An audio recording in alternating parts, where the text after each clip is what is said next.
എൻ്റെ അഭിപ്രായത്തിൽ മിൽട്ടൺ ഫ്രീഡ്മാനെ കുറിച്ച് നമുക്ക് ആദ്യം തന്നെ വിക്കിപീഡിയ എന്ന് ആരംഭിക്കാം. പലരുടെയും ഏറ്റവും ക്രെഡിബിൾ സോഴ്സായ വിക്കിപീഡിയയിൽ നിന്ന് തന്നെ മിൽട്ടൺ ഫ്രീഡ്മാനെ കുറിച്ച് നമ്മൾ അന്വേഷിക്കുകയാണെങ്കിൽ ലോകത്തിലെ തന്നെ ഏറ്റവും പ്രോമിനൻ്റ് ആയ അല്ലെങ്കിൽ ഏറ്റവും അധികം ഫോളോ ചെയ്യപ്പെടുന്ന എക്കണോമിസ്റ്റുകളിൽ ഒരാളാണ് മിൽട്ടൺ ഫ്രീഡ്മാൻ. 1976 നോബൽ സമ്മാനമൊക്കെ ലഭിച്ച ഫ്രീ മാർക്കറ്റ് അല്ലെങ്കിൽ ഈ ചിക്കാഗോ ബോയ്സ് അല്ലെങ്കിൽ ചിക്കാഗോ സ്കൂൾ ഓഫ് എക്കണോമിക്സിൻ്റെ ഏറ്റവും തലതൊട്ടപ്പൻ എന്നൊക്കെ വിളിക്കാവുന്ന ഒരു എക്കണോമിസ്റ്റാണ് മിൽട്ടൺ ഫ്രീഡ്മാൻ. മിൽട്ടൺ ഫ്രീഡ്മാൻ്റെ ഒരു പ്രത്യേകത എന്ന് പറയുന്നത് അദ്ദേഹം അനേകം ഭരണാധികാരി എന്നല്ല, ലോകത്തിൽ അറിയപ്പെടുന്ന ഭരണാധികാരികൾക്ക് ഫൈനാൻഷ്യൽ അഡ്വൈസ് കൊടുക്കുകയും അവർക്ക് വേണ്ടി ഫൈനാൻഷ്യൽ പ്ലാനുകൾ ചാർട്ട് ചെയ്ത ഒരു വ്യക്തി കൂടിയാണ് മിൽട്ടൺ ഫ്രീഡ്മാൻ. അതിൽ Ronald Reagan, Margaret Thatcher, Augusto Pinochet ഇങ്ങനെ 3 പേരാണ് ഇദ്ദേഹത്തിൻ്റെ ഉപദേശങ്ങൾ സ്വീകരിച്ച ശേഷം എക്കണോമിക് പോളിസികൾ ഇംപ്ലിമെൻ്റ് ചെയ്തത്. സോ അതിൽ ഒരുപക്ഷെ പലർക്കും ഒരു കൗതുകം തോന്നും. റൊണാൾഡ് റീഗൻ, മാർഗരറ്റ് താച്ചർ, മൂന്നാമത്തെ പേര് കുറച്ചുകൂടി ആളുകൾക്ക് എന്താ പറയുക, എന്താണ് ആ പേര് എന്നൊരു ഇംപ്രഷൻ വരും. അത് അഗസ്റ്റോ പിനാഷെയാണ്. അഗസ്റ്റോ പിനാഷയെ കുറിച്ച് അറിയാത്തവരോട് ഒരു ചെറിയ ഇൻട്രൊഡക്ഷൻ എന്ന രീതിയിൽ പറയാനുള്ളത്, അഗസ്റ്റോ പിനാഷെ ചിലി എന്ന രാജ്യത്തിൻ്റെ അവിടെ ഒരു ഏകാധിപത്യം ഭരണം നടത്തിയ ഒരു മിലിറ്ററി ജനറലാണ്. ഏകദേശം 15-16 കൊല്ലത്തോളം നീണ്ടു നിൽക്കുന്ന അദ്ദേഹത്തിൻ്റെ ഒരു മിലിറ്ററി അതോറിറ്റേറിയൻ ഗവൺമെൻറ്, അത് അമേരിക്കൻ സ്പോൺസേഡ് മിലിറ്ററി അട്ടിമറിയിലൂടെ അധികാരത്തിൽ വരികയും സാൽവഡോർ അലിൻഡെ എന്ന പേരുള്ള ഒരു ഇടതുപക്ഷ സോഷ്യലിസ്റ്റ് പ്രസിഡന്റിനെ ഭരണത്തിൽ നിന്ന് താഴേക്ക് വലിച്ചിടുകയും അതുപോലെ അതിനുശേഷം അവിടെ ഭരണം നടത്തുകയും ചെയ്തു. The cradle of neo liberalism എന്നാണ് ചിലിയെ വിളിക്കാറുള്ളത്. അതായത് നവലിബറലിസത്തിന്റെ ആ പരീക്ഷണത്തിന്റെ ഒരു കളിത്തൊട്ടിലായിരുന്നു ചിലെ. അത് തുടങ്ങി വെച്ചത് അഗസ്റ്റോ പിനാഷെയാണ്. അഗസ്റ്റോ പിനാഷയുടെ ഭരണത്തിന് കീഴിലാണ് നിയോ ലിബറലിസം ചിലിയിൽ വലിയ രീതിയിൽ ഇംപ്ലിമെന്റ് ആവുന്നതും ചിലി നിയോ ലിബറലിസത്തിന്റെ ഏറ്റവും വലിയ സക്സസ്സുകൾ ഒന്നായിട്ടാണ് വാഴ്ത്തപ്പെടുന്നത്. അതിന് ആ സക്സസിന് പുറകിൽ എല്ലാവരും കയ്യടികൾ കൊടുക്കുന്നത് മിൽട്ടൺ ഫ്രീഡ്മാനും പിന്നെ ചിക്കാഗോ ബോയ്സ് എന്നറിയപ്പെടുന്ന എക്കണോമിസ്റ്റുകൾക്കാണ്. ഇവര് സാന്റിയാഗോയിലെ യൂണിവേഴ്സിറ്റിയിൽ എക്സ്ചേഞ്ച് പ്രോഗ്രാം എന്ന് പറയാൻ പറ്റില്ല, പക്ഷെ എന്നാൽ ഈ പ്രോഗ്രാംസ് ഒക്കെ നടത്തി അവിടെ ക്ലാസ് എടുക്കാനും ലെക്ചറിനൊക്കെ വന്നിട്ടുണ്ട്. അതായത് ഒരറ്റത്ത് അഗസ്റ്റോ പിനാഷെ അവിടെ ക്രൂരമായ രീതിയിൽ അമർച്ച നടത്തുകയാണ്. അതായത് ഒരു ഹെലികോപ്റ്റർ പോളിസി എന്ന് പറയും. ഈ ഹെലികോപ്റ്ററിൽ കമ്മ്യൂണിസ്റ്റ് എന്ന് വിശ്വസിക്കപ്പെടുന്ന അല്ലെങ്കിൽ പ്രതിപക്ഷമാണെന്ന് കരുതപ്പെടുന്ന ആളുകളെ ഹെലികോപ്റ്ററിൽ മുകളിലേക്ക് ഇങ്ങനെ കൊണ്ടുപോയിട്ട് അവരെ കൂട്ടത്തോടെ താഴേക്ക് വലിച്ചെറിയും. ഫാമിലി ആയിട്ടും അല്ലാതെ അങ്ങനെ ഒരുപാട് പേരെ കൊന്നിട്ടുണ്ട്. അപ്പോൾ ഇപ്പോഴും അതിന്റെ ഇൻവെസ്റ്റിഗേഷൻസ് കംപ്ലീറ്റ് ആയിട്ടില്ല. എനിവേസ്, അപ്പോൾ ഒരറ്റത്ത് അഗസ്റ്റോ പിനാഷെ ഇങ്ങനെ കൊലപാതകങ്ങൾ നടത്തുന്നു, മറയറ്റത്ത് ലിബറലിസത്തിനും ഫ്രീ മാർക്കറ്റിന് വേണ്ട പോളിസികളും ക്ലാസ്സുകളുമായിട്ട് മിൽട്ടൺ ഫ്രീഡ്മാനും ചിക്കാഗോ ബോയ്സും സാന്റിയാഗോയിലെ യൂണിവേഴ്സിറ്റികളിൽ ക്ലാസ് എടുക്കുന്നു. സോ വളരെ കൗതുകരമാണ്. Ronald Reagan, Margaret Thatcher, Augusto Pinochet. ഈ മാർഗരറ്റ് താച്ചറിനും വേറൊരു നല്ലൊരു ഹിസ്റ്ററി ഉണ്ട്. ഇത്ര worst prime ministers of UK ആരാന്ന് ചോദിച്ചാൽ ഒരു നിഷ്പക്ഷ UK കാരൻ പറയാൻ പോകുന്ന പേരുകൾ എന്തായാലും മാർഗരറ്റ് താച്ചർ ഉൾപ്പെടും. കാരണം ടാച്ചറിയൻ എക്കണോമിക്സ് അത്രത്തോളം ഡിസാസ്ട്രസ് ആയിരുന്നു. സ്കോട്ട്ലാൻഡിന്റെ എക്സ്പീരിയൻസ് ചെയ്യുന്നു, മറ്റ് പല ഏരിയകളുടെ എക്സ്പീരിയൻസ് ചെയ്യുന്ന അത് ഉറപ്പല്ല. അവിടെ വെള്ളം വരെ പ്രൈവറ്റൈസ് ചെയ്യപ്പെടുന്ന അവസ്ഥയിലേക്ക് മാർഗരറ്റ് താച്ചർ കൊണ്ടുപോവുകയും വലിയ പ്രൊട്ടസ്റ്റുകൾ അവർക്കെതിരെ വരികയും ചെയ്തിരുന്നു. അപ്പം അങ്ങനെയൊക്കെ വളരെ ഡെമോക്രാറ്റിക് ആൻഡ് ലിബറൽ ആയ ഒരു വ്യക്തി കൂടിയാണ് താച്ചർ. താച്ചറൈറ്റ് എക്കണോമിക്സിനെ കുറിച്ച് ധാരാളം പേപ്പറുകൾ നമുക്ക് അവൈലബിൾ ആണ്, അക്കാഡമിക് കാര്യങ്ങൾ അവൈലബിൾ ആണ്. അതിൻ്റെ ഇനിയിപ്പോൾ നിങ്ങൾ എക്കണോമിക്സ് പേപ്പറുകൾ വായിക്കാൻ താല്പര്യമില്ലാത്ത ഒരാളാണെങ്കിൽ, നിങ്ങൾ നോവലുകളൊക്കെ വായിക്കുന്ന ഒരാളാണെങ്കിൽ നിങ്ങൾക്ക് സജസ്റ്റ് ചെയ്യാൻ പറ്റിയ ഒരു പുസ്തകം എന്ന് പറയുന്നത് ഷഗ്ഗി ബെയിൻ എന്ന് പറയുന്ന ഒരു പുസ്തകമാണ്. അത് 2019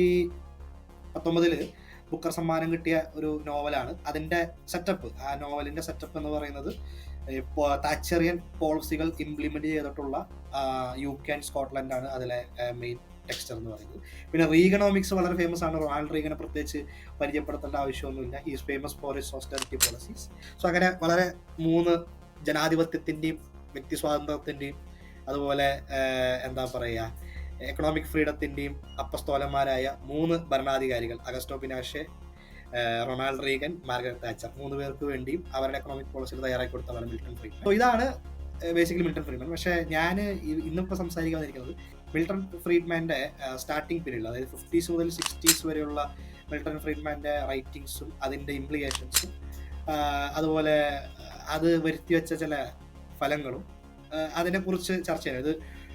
ഒരു സമയത്ത് അക്കാഡമികളിൽ ചർച്ച ചെയ്യപ്പെട്ട ഒരു വിഷയമായിരുന്നു അത്. ഇതിനെ സംബന്ധിച്ച വാദപ്രതിവാദങ്ങളൊക്കെ ചെറുതായിട്ടൊക്കെ ഉണ്ടായിരുന്നു. അപ്പോൾ ഇത് സംസാരിക്കാൻ പോകുന്നത് നാൻസി മെക്ലിയൻ എന്ന പേരിൽ ഒരു ഹിസ്റ്റോറിയൻ ഉണ്ട്. ഡ്യൂക്ക് യൂണിവേഴ്സിറ്റിയിലെ ഒരു ഹിസ്റ്റോറിയനാണ്. History and foreign migration policy, അങ്ങനെ public policy, history and public policy അവിടെ ഹാൻഡിൽ ചെയ്യുന്ന ഒരു പ്രൊഫസറാണ് നാൻസി മെക്ലിയൻ. നാൻസി മെക്ലിയൻ എഴുതിയ മിൽട്ടൺ ഫ്രീഡ്മാനെ കുറിച്ച് institute of New Economic thinking എന്ന് പറഞ്ഞിട്ടുള്ള ഒരു ഇൻസ്റ്റിറ്റ്യൂട്ടിന് വേണ്ടി അവർ തയ്യാറാക്കിയിട്ടുള്ള ഒരു പേപ്പർ ഉണ്ടായിരുന്നു. How Milton Friedman abetted and aided colluded with segregationist എന്ന് പറഞ്ഞിട്ടൊരു പേപ്പർ ഉണ്ട്. അതായത് അമേരിക്കയിലെ വംശീയവാദികളും അതുപോലെ സമ്പന്ന വലതുപക്ഷത്തോടൊപ്പം മിൽട്ടൺ ഫ്രീഡ്മാൻ എങ്ങനെയാണ് ചേർന്ന് പ്രവർത്തിച്ചതെന്നും ആന്റി റേസിസ്റ്റ് മുന്നേറ്റങ്ങൾ എങ്ങനെയാണ് മിൽട്ടൺ ഫ്രീഡ്മാൻ തടയിട്ടതും എന്നാണ് ആ പുസ്തകത്തിന്റെ ഒരു ക്രക്സ് എന്ന് പറയുന്നത്. ആ പേപ്പറിന്റെ ഒരു ക്രക്സ് എന്ന് പറയുന്നത്. ആ പേപ്പർ 34 പേജോളം വരുന്ന പേപ്പർ നല്ലപോലെ റെഫറൻസിങ്ങും വളരെ എന്താ പറയുക കൃത്യമായി വെൽ റിസർച്ച്ഡ് ഡാറ്റയുടെ ബേസിൽ വന്ന ഒരു ആർട്ടിക്കിളാണത്, നാൻസി മെക്ലിയന്റെ ആർട്ടിക്കിൾ. നാൻസി മെക്ലിയന്റെ ആർട്ടിക്കിളിന് കൗണ്ടർ എന്ന രീതിയിൽ വാൾ സ്ട്രീറ്റ് ജേർണലിൽ ഒരു ആർട്ടിക്കിൾ മറ്റൊരു ഒരു ഫ്രീഡ്മാൻ ആരാധകൻ ഒരു തവണ എഴുതുകയും അതിന് 2 പ്രാവശ്യം ഒരു കൗണ്ടർ, അത് വാൾ സ്ട്രീറ്റിനുള്ളിൽ തന്നെ ഒരു കൗണ്ടർ വരികയും അതുപോലെ ഈ നാൻസി മെക്ലിയനും അതിനൊരു കൗണ്ടർ കൊടുത്തിരുന്നു. സെഗ്രിഗേഷൻ ഇൻ US കോണ്ടെക്സ്റ്റ് എന്ന് വെച്ചാൽ വൈറ്റ് സുപ്രീമസി, അതിനെ ബേസ് ചെയ്ത് കറുത്ത വർഗ്ഗക്കാരെ ഇൻസ്റ്റിറ്റ്യൂഷണലിയും സോഷ്യലിയും എക്കണോമിക്കലിയും രണ്ടാംകിട പൗരന്മാരായും അവരുടെ ബേസിക് റൈറ്റ് ഡിനൈ ചെയ്യുന്ന ഒരു സിറ്റുവേഷൻ, അതിൻ്റെ ഒരു ബ്രോഡ് ആൻഡ് എൻഹാൻസ്ഡ് സെറ്റപ്പിനെയാണ് US കോണ്ടെക്സ്റ്റിൽ നമ്മൾ സെഗ്രിഗേഷൻ എന്നതുകൊണ്ട് ഉദ്ദേശിക്കുന്നത്. ഇത് എവിടെ മുതലെന്ന് വെച്ചാൽ നമുക്കറിയാം, മാർട്ടിൻ ലൂതർ കിങ് ആരംഭിക്കുന്നത് ബസ്സിൽ, പബ്ലിക് ബസ്സിൽ ഒരു വെളുത്ത വർഗ്ഗക്കാരൻ വന്നാൽ കറുത്ത വർഗ്ഗക്കാരൻ ഇരിക്കാൻ പാടില്ല, അടുത്തിരിക്കാൻ പാടില്ല, സീറ്റ് ഒഴിഞ്ഞു കൊടുക്കണം, പെർമിഷൻ ഉണ്ടെങ്കിൽ മാത്രമേ ഇരിക്കാൻ പാടൂ തുടങ്ങിയിട്ടുള്ള ഇത് ഒരു വെർഷൻ സെഗ്രിഗേഷൻ്റെ. ഇതിന്റെ അടുത്ത ലാർജർ വെർഷൻ എന്ന് പറയുന്നത് ഈ അമേരിക്കയിൽ സദേൺ സ്റ്റേറ്റുകളിൽ ഉള്ള ഒരു വളരെ കോൺട്രവേഴ്സ്യൽ ആയ ഒരു നിയമമുണ്ട്. അതിന്റെ പേര് നമ്മൾ കേട്ടിട്ടുണ്ടാവും, ജിംക്രോ ലോസ് എന്നാണ് അറിയപ്പെടുന്നത്. ജിംക്രോ തന്നെ ഒരു ഡെറോഗേറ്ററി വേർഡാണ്. സോ ഈ ജിംക്രോ ലോസ് നിലനിൽക്കുന്ന സദേൺ സ്റ്റേറ്റുകളിലെ ഒരു അവസ്ഥ എന്ന് വെച്ചാൽ സ്കൂളുകളിൽ കറുത്ത വർഗ്ഗക്കാർ വെളുത്ത വർഗ്ഗക്കാർ ഒരുമിച്ചിരിക്കുക, ഇന്ററാക്ട് ചെയ്യുക, ഇടപഴകുക തുടങ്ങിയിട്ടുള്ള കാര്യങ്ങൾ പറ്റത്തില്ല, അത് അവരനുവദിക്കത്തില്ല. അപ്പം ഇതാണ് സദേൺ സ്റ്റേറ്റുകളുടെ 1950s കാര്യമാണ് ഞാൻ പറയുന്നത്. അതായത് മനസ്സിലാവില്ല, 1950s and 60s അവസ്ഥയാണ് പറയുന്നത്. അന്ധകാലമല്ല, 1800കളോ അല്ലെങ്കിൽ 1700കളത്തെ കാര്യമല്ല പറയുന്നത്, 1950കളുടെ കാലമാണ് പറയുന്നത്. ഇത് മിയർലി ഒരു 70-75 years 80 years ബിഫോർ. പക്ഷെ സിവിൽ റൈറ്റ് മൂവ്മെന്റുകൾ, അതായത് കറുത്ത വർഗ്ഗക്കാരുടെ അഫ്രോ അമേരിക്കൻസിന്റെ ഈ മൂവ്മെന്റുകൾ വളരെ വലിയ രീതിയിൽ ഉയർന്നു വരുന്നൊരു സമയമായിരുന്നു അത്. സോ സിവിൽ റൈറ്റ് മൂവ്മെന്റുകൾ വളരെ ശക്തമാണ്. അതുകൊണ്ട് തന്നെ ഈ സെഗ്രിഗേഷന് വിരുദ്ധമായിട്ടുള്ള മൂവ്മെന്റുകളും സെഗ്രിഗേഷന് എതിരായിട്ടുള്ള കാര്യങ്ങളും ഇങ്ങനെ നടന്നുകൊണ്ടിരിക്കുകയാണ്. So there is ample pressure, അതായത് സോഷ്യലിയും സിറ്റുവേഷൻ അത്ര ഇതല്ല. ആ സമയത്താണ് ഒരു സ്യൂട്ട്, ഒരു കേസ് അമേരിക്കൻ സുപ്രീം കോടതിയിൽ നടക്കുകയും ആ കേസിന്റെ പേരെന്ന് വെച്ചാൽ brown versus board of education. ഇതാണ് ആ കേസിന്റെ പേര്. ഈ brown versus board of education എന്ന് പറയുന്ന കേസ് അവിടെ നടക്കുന്ന സമയത്ത് സുപ്രീം കോടതി ഫൈനലി വരുന്ന വെർഡിക്റ്റ് എന്ന് പറയുന്നത് സ്കൂളുകളിൽ, പബ്ലിക് സ്കൂളുകളിൽ സെഗ്രിഗേഷൻ അനുവദിക്കത്തില്ല. അതായത് ഈ കറുത്ത വർഗ്ഗക്കാരെ കയറ്റത്തില്ല, അവർക്ക് അഡ്മിഷൻ കൊടുക്കത്തില്ല, അവരെ മാറ്റി ആ പരിപാടികൾ നടക്കത്തില്ല. ഡിസ്ക്രിമിനേറ്ററി പ്രാക്ടീസുകൾ കംപ്ലീറ്റ് ആയിട്ട് നിരോധിക്കും. സുപ്രീം കോടതി വിധിയാണ്, അതായത് ഒരു ഏതെങ്കിലും സ്റ്റേറ്റിലെ ചെറിയ കോടതി വിധിയല്ല, സുപ്രീം കോടതി വിധിയാണ്. അതുകൊണ്ട് തന്നെ എല്ലാ സ്റ്റേറ്റുകൾക്കും ഇത് അബൈഡ് ചെയ്തേ പറ്റൂ. അതുപോലെ സ്റ്റേറ്റുകൾക്ക് ഓപ്ഷൻ കൊടുക്കുന്നില്ല. ഇപ്പം നമ്മൾ ഈ അടുത്തൊരു വിധിയുടെ റിവേഴ്സൽ നമ്മൾ കണ്ടല്ലോ, അബോർഷൻ റിലേറ്റഡ് വിധിയുടെ, സ്റ്റേറ്റുകൾക്ക് തീരുമാനിക്കാം എന്നുള്ള ഓപ്ഷൻ കൊടുക്കുകയാണ് ചെയ്തത്. പക്ഷെ ഇതിൽ അങ്ങനെയല്ല, ഈ വിധിയിൽ അങ്ങനെ ഓപ്ഷൻ ഒന്നുമില്ല, മാൻഡേറ്ററി ആണ്, കോൺസ്റ്റിറ്റ്യൂഷണൽ ആണ്. No discrimination, no segregation. ഈ സദേൺ സ്റ്റേറ്റിൽ ജിംക്രോ ലോസ് നിലനിൽക്കുന്ന സ്റ്റേറ്റുകളിൽ വലിയ പ്രശ്നങ്ങൾ, അതായത് സെഗ്രിഗേഷൻ മൂവ്മെന്റ്, ഞങ്ങളുടെ കുട്ടികൾക്കൊപ്പം കറുത്ത വർഗ്ഗക്കാരായ അവരുടെ മക്കളെ ഞങ്ങൾക്ക് പഠിപ്പിക്കാൻ പറ്റത്തില്ല എന്ന് പറഞ്ഞിട്ട് മൂവ്മെന്റുകൾ സ്റ്റാർട്ട് ചെയ്യാണ് ഒരറ്റത്തുനിന്ന്. ഈ മൂവ്മെന്റിന്റെ മുന്നിൽ നിൽക്കുന്നത് സെനറ്റർമാര്, US സെക്രട്ടറി ഓഫ് സ്റ്റേറ്റ്, ബിസിനസ്സുകാർ, അങ്ങനെ അടങ്ങുന്ന അവിടുത്തെ ഏറ്റവും റിച്ച് ആൻഡ് പ്രിവിലേജ്ഡ് ക്ലാസ് ആണ് ഈ സെഗ്രിഗേഷൻ മൂവ്മെന്റിന് ഇത് കൊടുക്കുന്നത്. ഈ എല്ലാവരും, അതായത് ഈ വൈറ്റ് സൂപ്പർമിസ്റ്റുകൾ എല്ലാവരും വലിയ ടെൻഷനിലാണ്. ഈ എങ്ങനെ നമുക്ക് ഈ വംശശുദ്ധി നിലനിർത്താം, എങ്ങനെ ഞങ്ങൾ വൈറ്റ് സുപ്രീമിസ്റ്റുകളുടെ freedom to segregation, freedom to discriminate ഞങ്ങൾക്ക് നിലനിർത്താം എന്നുള്ളൊരു കഠിനമായ ചർച്ചയിലായിരുന്നു അവർ. ആ സമയത്താണ് അവരുടെ രക്ഷകനായിട്ട് മിൽട്ടൺ ഫ്രീഡ്മാൻ അവതരിക്കുന്നത്. മിൽട്ടൺ ഫ്രീഡ്മാൻ്റെ എക്കണോമിക്സ് ആൻഡ് ഫ്രീഡം എന്ന് പറയുന്ന ആളുടെ ആദ്യത്തെ പുസ്തകം. ഒരു ചെറിയ ക്ലാരിഫിക്കേഷൻ, ആ പുസ്തകത്തിന്റെ പേര് ക്യാപിറ്റലിസം ആൻഡ് ഫ്രീഡം എന്നാണ്. ഞാൻ തെറ്റിപ്പറഞ്ഞു, നാളെ അത് കഴിഞ്ഞ് വിവാദമാവരുത്, അതുകൊണ്ട് ക്ലാരിഫൈ ചെയ്യാൻ. ക്യാപിറ്റലിസം ആൻഡ് ഫ്രീഡം എന്നാണ് പുസ്തകത്തിന്റെ പേര്. അതിലെ ചില ആർട്ടിക്കിളുകൾ വരുന്നത്, അല്ലെങ്കിൽ ആർട്ടിക്കിളുകൾ വരുന്നത് ഈ 1950s in the context of brown versus board of education. ഈ സമയത്താണ് വരുന്നത്. അതിൽ നമ്മുടെ മിൽട്ടൺ ഫ്രീഡ്മാൻ ഒരു പദ്ധതി മുന്നോട്ട് വയ്ക്കുകയാണ്. അതിനു മുമ്പ് പറയേണ്ട കേസ് എന്ന് വെച്ചാൽ, ഈ മിൽട്ടൺ ഫ്രീഡ്മാൻ ഒരു മൗണ്ട് പെർലിൻ സൊസൈറ്റി എന്ന് പറഞ്ഞൊരു വളരെ എലൈറ്റായ സൊസൈറ്റിയുടെ ഫൗണ്ടർമാരിലൊരാളാണ്. ഈ മൗണ്ട് പെർലിൻ സൊസൈറ്റിയിൽ ഉണ്ടായിരുന്ന ആളുകൾ എന്ന് പറയുന്നത് ഒന്നും നിസാരക്കാരല്ല. സെനറ്റ് അംഗങ്ങൾ, ഗവർണർമാർ, മറ്റേ secretaries, economic advisers, NAACP members, അതുപോലെ അറിയപ്പെടുന്ന പത്രപ്രവർത്തകർ, പത്ര ടൈക്കൂൺസ്, എഡിറ്റേഴ്സ്, അങ്ങനെ ജേർണലിസ്റ്റുകൾ, അങ്ങനെ അതൊരു എലൈറ്റ് ക്രീം സൊസൈറ്റി ആയിരുന്നു. അതുകൊണ്ട് തന്നെ എഡ്യൂക്കേഷനെയും പൊളിറ്റിക്സിനെ സംബന്ധിച്ചുള്ള സ്റ്റേക്ക് ഹോൾഡർമാരുമായി മിൽട്ടൺ ഫ്രീഡ്മാൻ വളരെ അടുത്ത ബന്ധമാണ്. അത് മിൽട്ടൺ ഫ്രീഡ്മാൻ്റെ ഒരു ബഡ്ഡിങ് പീരീഡ് എന്നൊക്കെ നമുക്ക് പറയാവുന്ന ഒരു പീരീഡ് ആയിരുന്നു അത്. സോ ആ ബഡ്ഡിങ് പീരീഡിൽ സംഭവിച്ചൊരു കാര്യം എന്ന് പറയുന്നത്, അദ്ദേഹം ഒരു ഐഡിയ മുന്നോട്ട് വയ്ക്കുകയാണ്. അതായത് നമുക്ക് ഫ്രീ മാർക്കറ്റ് നമുക്ക് വേണം. എവിടെ? എഡ്യൂക്കേഷൻ സെക്ടറിൽ, വിദ്യാഭ്യാസ മേഖലയിൽ നമുക്ക് ഫ്രീ മാർക്കറ്റ് വേണം, എന്നാലാണ് ഫ്രീഡം ഉണ്ടാകത്തുള്ളൂ എന്നൊരു സാധനമായിട്ട് ആൾ വരികയാണ്. Why government is running education? സർക്കാർ എന്തിനാണ് വെറുതെ ഇത് കൊടുക്കുന്നത്? ഇൻസ്റ്റഡ് പ്രൈവറ്റ് എഡ്യൂക്കേഷൻ സ്ഥാപനങ്ങളെ സബ്സിഡൈസ് ചെയ്യുക, അതിനെ പ്രൊമോട്ട് ചെയ്യുക, ഈ പബ്ലിക് എഡ്യൂക്കേഷനുള്ള ഫണ്ടുകൾ ക്രമാതീതമായി വെട്ടിച്ചുരുക്കുക. അതിനുശേഷം പിന്നെ ഒരു സംവിധാനം ആൾ സജസ്റ്റ് ചെയ്തത് വൗച്ചർ സംവിധാനം. ഇപ്പോഴും അമേരിക്കയിൽ തുടരുന്ന സംവിധാനമാണ് വൗച്ചർ സംവിധാനം. അപ്പോൾ വൗച്ചർ എന്ന് വെച്ചാൽ, നിങ്ങൾക്ക് ഗവൺമെൻറ് ഒരു വൗച്ചർ തരും, അത് ഇത്ര എമൗണ്ടിൻ്റെ വൗച്ചറാണ്. ആ വൗച്ചർ വെച്ചിട്ട് നിങ്ങൾക്ക് ഒരു നിങ്ങളുടെ മകൻ്റെയോ മകളുടെ വിദ്യാഭ്യാസം നിങ്ങൾക്ക് പർച്ചേസ് ചെയ്യാം. കമ്മോഡിഫിക്കേഷൻ എന്ന് പറയും. കമ്മോഡിഫിക്കേഷൻ ഓഫ് എഡ്യൂക്കേഷൻ നടക്കും. ഈ ചോയ്സ് ഓഫ് സ്കൂൾ മൂവ്മെന്റ് എന്നാണ് ഇതിനെ പൊതുവെ അറിയപ്പെടുന്നത്. ഇതിൻ്റെ 2021 anniversary celebration. So moving forward, ഈ ഐഡിയ മുന്നോട്ട് വയ്ക്കുകയാണ്. Subsidise private education, provide vouchers. ഇതാണ് ഇവർ മുന്നോട്ട് വെച്ച ഇത്.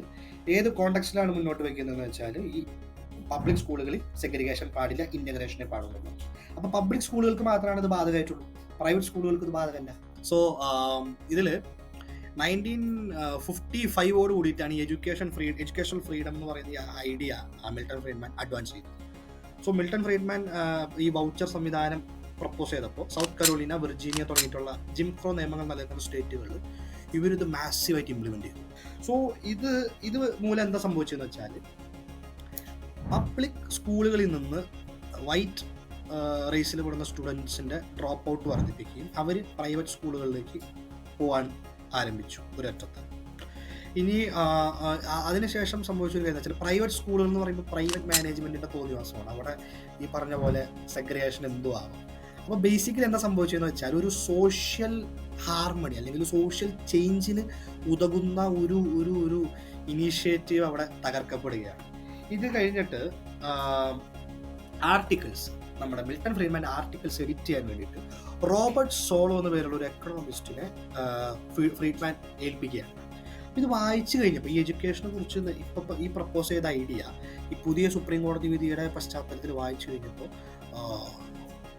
സോളോയ്ക്ക് തോന്നി. സോളോ ഇത് പോയിന്റ് ഔട്ട് ചെയ്തു, ഇത് സെഗ്രിഗേഷൻ, അതായത് ഈ വിവേചനത്തെയും വർണ്ണവിവേചനത്തെയും വംശീയതയും ഇത് പ്രൊമോട്ട് ചെയ്യില്ലേ എന്നൊരു ചോദ്യം അങ്ങോട്ട് ചോദിക്കുന്നുണ്ട്. അപ്പോൾ അതിന് മിൽട്ടൺ ഫ്രീഡ്മാൻ പല ഘട്ടങ്ങളായിട്ട് മറുപടി നൽകുന്നുണ്ട്. അതിന് നൽകുന്ന ഒരു മറുപടി എന്ന് പറയുന്നത്, കോടതി ഇവിടെ എൻഫോഴ്സ് ചെയ്യുകയാണ് എന്ത്? ഇന്റഗ്രേഷൻ. ഇതും ഹിറ്റ്ലറിന്റെ എൻഫോഴ്സ്മെന്റ് തമ്മിലും എന്താണ് വ്യത്യാസം? $1 ബില്യൺ ചോദ്യമാണ് മിൽട്ടൺ ഫ്രീഡ്മാന്റെ. ഇനി അടുത്തത്, അതുപോലെ തന്നെ ആള് ചോദിക്കുന്ന കേസുണ്ട്. ആള് പിന്നീട് ക്ലാരിഫൈ ചെയ്യുന്നത്, ഓക്കെ, ഞാൻ സെഗ്രിഗേഷനെതിരാണ്, ഞാൻ റേസ് സപ്പോർട്ട് ചെയ്യുന്നില്ല. അപ്പോൾ നിങ്ങളിൽ സെഗ്രിഗേഷൻ വേണ്ട എന്ന് വാദിക്കുന്നവർ, ആന്റി സെഗ്രിഗേഷനിസ്റ്റായ ഇന്റഗ്രേഷന് വേണ്ടി വാദിക്കുന്ന നിങ്ങളൊരു സ്കൂൾ തുടങ്ങും, പ്രൈവറ്റ് സ്കൂൾ, എന്നിട്ട് അവിടെ ഒരേപോലെ കറുത്തവർക്കാർക്കും വെളുത്തവർക്കാർക്കും നിങ്ങൾ അഡ്മിഷൻ കൊടുക്കൂ, പ്രശ്നം തീർന്നില്ലേ? എത്ര പ്രാക്ടിക്കലായ സൊല്യൂഷൻ ഇത്. ഞാൻ ആലോചിക്കുന്നത്, ഈ ക്യാപിറ്റലിസം അല്ലെങ്കിൽ ഫ്രീ മാർക്കറ്റ് ക്യാപിറ്റലിസം പ്രത്യേകിച്ച് it is always in alliance with racism or social evils എന്ന ഒരു കാര്യം എപ്പോഴും പറയാറുണ്ട്. അതിൻ്റെ ഹിസ്റ്ററിയിലെ ഏറ്റവും ക്ലിയർ കട്ട് ഉദാഹരണമാണ് നമ്മൾ ഈ കാണുന്ന ഈ മിൽട്ടൺ ഫ്രീഡ്മാൻ്റെ പോളിസി എന്ന് പറയുന്നത്. അതായത് നമുക്കറിയാം, റേസിസം ഒരു മനുഷ്യന്, I repeat, for a human being അത് തെറ്റാണെന്ന് ഒരു ബോധ്യം ഇപ്പോൾ ഉണ്ട്, മുൻപില്ലെങ്കിൽ പോലും ഇപ്പോൾ നമുക്കറിയാം സെഗ്രിഗേഷൻ അല്ലെങ്കിൽ വിവേചനം, ഡിസ്ക്രിമിനേഷൻ എന്ന് പറയുന്നത് തെറ്റായൊരു സംഗതിയാണ്, നമുക്ക് എല്ലാവർക്കും അറിയാം. പക്ഷേ അതിനില്ലാതാക്കാനുള്ള ഒരു അറ്റംപ്റ്റിനെ അത് സ്റ്റേറ്റ് ഇൻ്റർവെൻഷനിലൂടെയാണ് മിക്കവാറും ഈ പറയുന്ന സോഷ്യൽ മൂവ്മെൻറ്റുകൾ വിജയിക്കുന്നത്. നമ്മളിപ്പോൾ ഇന്ത്യയിലെ ഉദാഹരണം എടുത്ത് നോക്കിയാൽ ഇത് സതിക്കെതിരെ രാജാറാം മോഹൻ റോയ് അടക്കമുള്ള ധാരാളം പേര് പോരാടുകയും ആ സതിയുടെ ആ ആൻറ്റി സതി മൂവ്മെൻറ്റിൻ്റെ ഒരു പ്രധാന വിജയ പോയിന്റ്, കൾമിനേഷൻ പോയിന്റ് എന്ന് പറയുന്നത് വില്യം ബെനഡിക്റ്റ് പ്രഭു അത് നിരോധിക്കുന്നിടത്താണ്. ഈ കേരളത്തിൽ നടന്ന മറ്റേ സത്യാഗ്രഹങ്ങൾ, വൈക്കം സത്യാഗ്രഹം ആയിക്കോട്ടെ, മറ്റ് മാറവർക്കൽ സമരം ആയിക്കോട്ടെ, അതിൻ്റെ ഒരു വിക്ടറി എന്ന് പറയുന്നത് സ്റ്റേറ്റ് അത് റെക്കഗ്നൈസ് ചെയ്യുന്നിടത്ത്, അതിന് മുന്നിൽ കീഴടങ്ങുന്നിടത്താണ് അത് വിജയിക്കുന്നത്. അതിനുശേഷം സ്റ്റേറ്റ് ഈ സംഭവത്തെ ഔട്ട്ലോ ചെയ്യുകയും, അതായത് ഇത്തരം ഡിസ്ക്രിമിനേഷൻ ഇല്ലീഗലാന്ന് പറയുകയും, അത് നമ്മൾ സ്റ്റേറ്റ് അല്ലെങ്കിൽ ഒരു ലീഗൽ സംവിധാനം ഒരു കാര്യം ഇമ്പോസ് ചെയ്യുമ്പോൾ അതിനൊരു ലെജിറ്റിമസി ഉണ്ട്, അവിടെയാണ് ഇത് കിട്ടുന്നത്. അപ്പോൾ അതുപോലൊരു ലെജിറ്റിമസി, സെഗ്രിഗേഷൻ തെറ്റാണ്, ഇൻ്റഗ്രേഷനും സോഷ്യൽ ഹാർമണിയാണ് വേണ്ടതെന്നുള്ളൊരു സ്റ്റേറ്റ് ഇൻ്റർവെൻഷനോടുള്ള ലെജിറ്റിമസി ആയിരുന്നു ഈ ബ്രൗൺ വേഴ്സസ് ബോർഡ് എഡ്യൂക്കേഷൻ. പക്ഷേ ഇത് ഫ്രീ മാർക്കറ്റിൻ്റെ ഫണ്ടമെൻ്റൽ പ്രിൻസിപ്പിൾസിനെതിരാണ്. കാരണം ഫ്രീ മാർക്കറ്റ് പറയുന്നത് എന്താണ്? No interventions. അപ്പോൾ അത് നടപ്പിലാക്കിയപ്പോൾ എന്ത് സംഭവിച്ചു? ജിം ക്രോ നിയമങ്ങൾ ശക്തിപ്പെട്ടു, ഏകദേശം 60-65 വരെ ശക്തിപ്പെട്ടു. ഈ വൗച്ചർ സംവിധാനം ഒരു 68 വരെ ഓടിയിരുന്നു. അതിനുശേഷം സുപ്രീം കോടതി അത് വീണ്ടും ഔട്ട്ലോ ചെയ്തു. പക്ഷെ എന്നാൽ പോലും ആവശ്യമായ എല്ലാ ഡാമേജും ഇത് വരുത്തി വെച്ചിരുന്നു ഈ വൗച്ചർ സംവിധാനം നിന്ന് കഴിഞ്ഞപ്പോൾ. കാരണം പ്രൈവറ്റ് എഡ്യൂക്കേഷനാണ് സബ്സിഡൈസ് ചെയ്യുന്നത്, കൂടുതൽ പ്രിഫറൻസ് വരുന്നത്, പബ്ലിക് എഡ്യൂക്കേഷൻ അധികം ഫണ്ടിങ് കൊടുക്കുന്നില്ല. പിന്നെ 68കളാകുമ്പോഴേക്കും മാർട്ടിൻ ലൂതർ കിങ് അതുപോലെ ധാരാളം മൂവ്മെൻറ്റുകൾ വരികയും ഫൈനലി അവിടുത്തെ ആ ഒരു റേസിസ്റ്റ് സ്റ്റേറ്റ് അപ്പാർട്ടസിന് ഒരു പരിധി വരെയൊക്കെ എന്താ പറയുക തോൽവി സമ്മതിക്കേണ്ടി വരികയൊക്കെ ചെയ്തിട്ടുണ്ട്. സോ ഇതിൽ ഈ മിൽട്ടൺ ഫ്രീഡ്മാൻ അയാൾ ഈ ആർട്ടിക്കിൾ എഴുതിയ ശേഷം, അത് ലോഞ്ച് ചെയ്ത ശേഷം സംഭവിച്ച വേറൊരു കാര്യം എന്ന് വെച്ചാൽ, ഈ സൗത്ത് കരോളിനയിലെ ഗവർണറായിരുന്ന ജെയിംസ് എഫ് പ്രയർ ഈ സിസ്റ്റം ഇംപ്ലിമെൻ്റ് ചെയ്തു. ഈ ഇൻ്റഗ്രേഷൻ തടയാൻ വേണ്ടിയിട്ട് ആദ്യം ഇംപ്ലിമെൻ്റ് ചെയ്യപ്പെട്ടത് അവിടെയാണ്, സൗത്ത് കരോളിനയിലാണ് ഇംപ്ലിമെൻ്റ് ചെയ്യപ്പെട്ടത്. പിന്നെ അത് കഴിഞ്ഞപ്പോൾ ചെയ്തൊരു കാര്യം എന്ന് വെച്ചാൽ, മിൽട്ടൺ ഫ്രീഡ്മാൻ ചെയ്തൊരു കാര്യം എന്ന് വെച്ചാൽ, ഈ സൊസൈറ്റി ഉണ്ടല്ലോ, അയാൾ സ്ഥാപിച്ചിട്ടുള്ള മോണ്ട് പെർലിൻ സൊസൈറ്റി, ആ സൊസൈറ്റിയിലെ മെമ്പേഴ്സ് ആയിട്ടുള്ള എക്കണോമിസ്റ്റുകൾ, പത്രപ്രവർത്തകരെ വെച്ചിട്ട് ഈ ഐഡിയനെ നല്ല രീതിയിൽ സർക്കുലേറ്റ് വെച്ചു. അത് ഫേമസ് ആയി, അതിനൊരു ലെജിറ്റിമസി കിട്ടി. അതായത് ഭരണത്തിലിരിക്കുന്ന സ്റ്റേക്ക് ഹോൾഡേഴ്സിൻ്റെ ഭാഗത്തുനിന്ന് അതിനൊരു ലെജിറ്റിമസി കിട്ടുകയാണ്.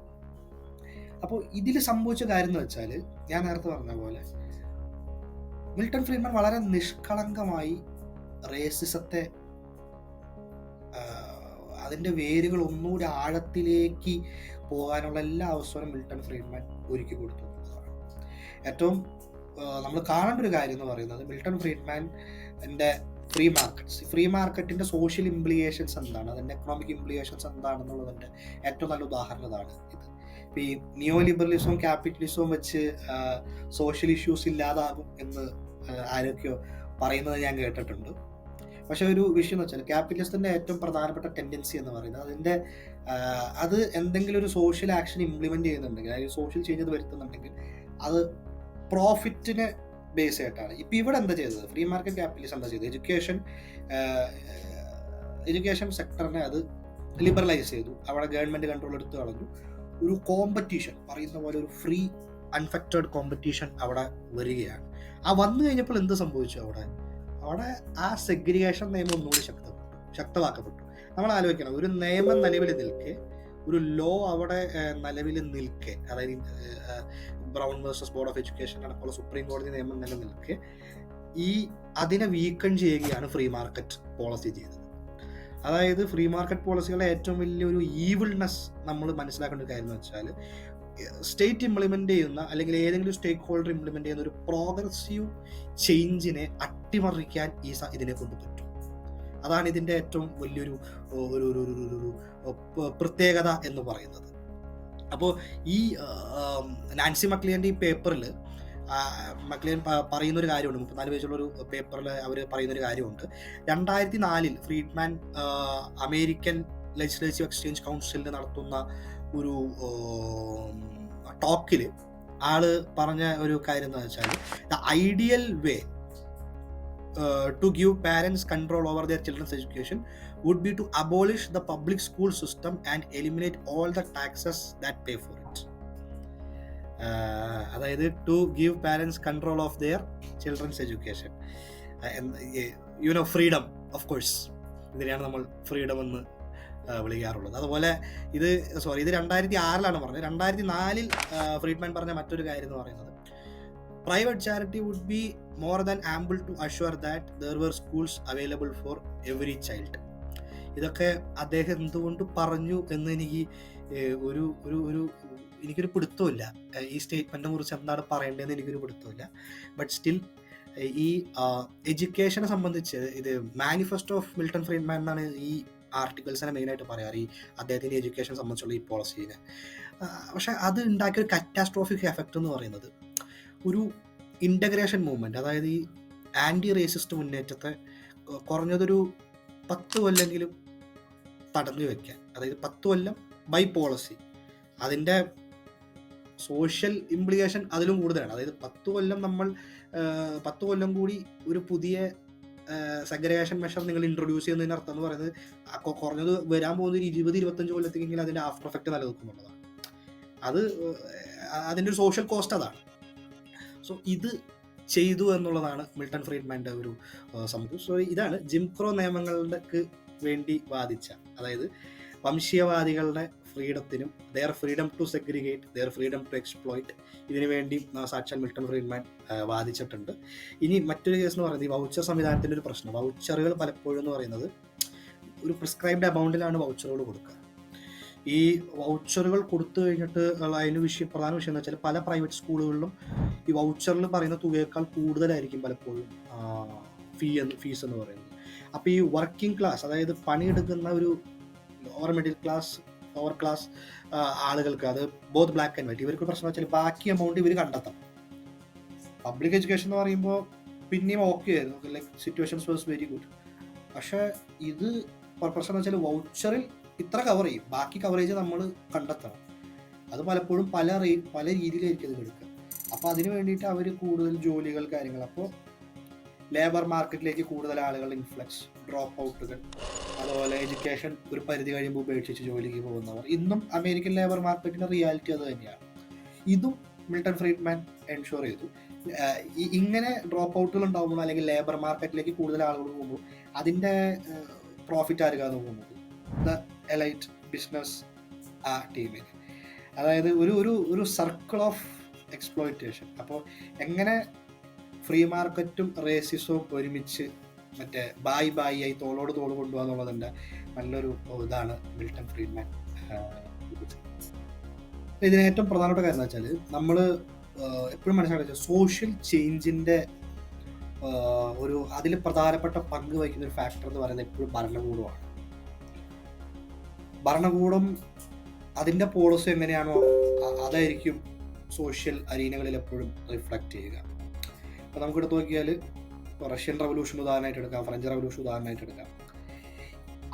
അത് നൽകിയ മെസ്സേജുകൾ ലോകത്ത് ഇത്രയും ഫേമസ് ആകാരെന്ന് വെച്ചാൽ അതിനാസ്പദമായി കുറച്ച് കാലത്തേക്കെങ്കിലും ഒരു സ്റ്റേറ്റ് അപ്പാരറ്റസ് നിലവിൽ വന്നു എന്നുള്ളതാണ്.